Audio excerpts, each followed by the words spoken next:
Stories of people lured away with promises of work and then forced into slavery sound like something out of a Hollywood movie. U.S. Attorney for Guam and the CNMI, Alicia Limtiaco, however, says scenarios such as these actually happen here in Guam. Human trafficking is an issue in Guam.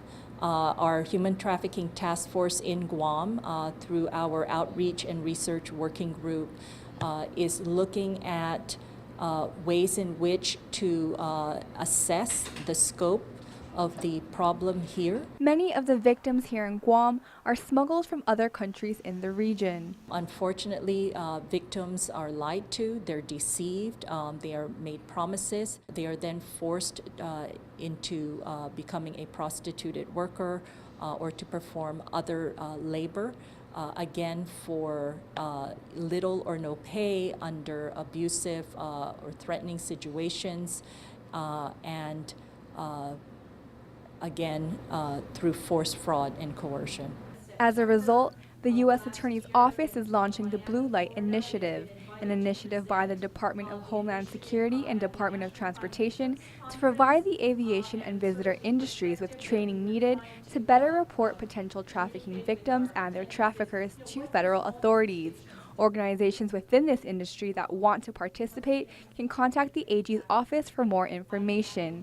While looking for greater community partnership, she said her office is already working with partners throughout the region. We work with our counterparts in our other Pacific Island nations.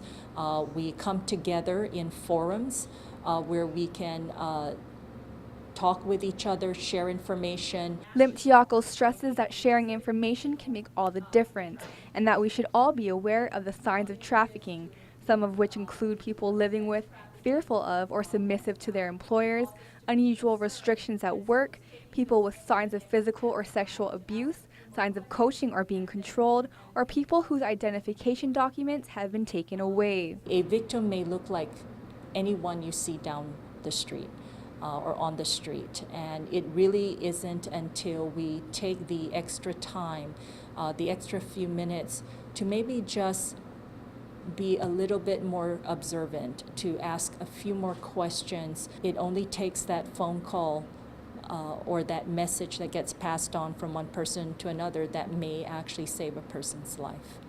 Reporting for Guam's News Network, I'm Isa Baza.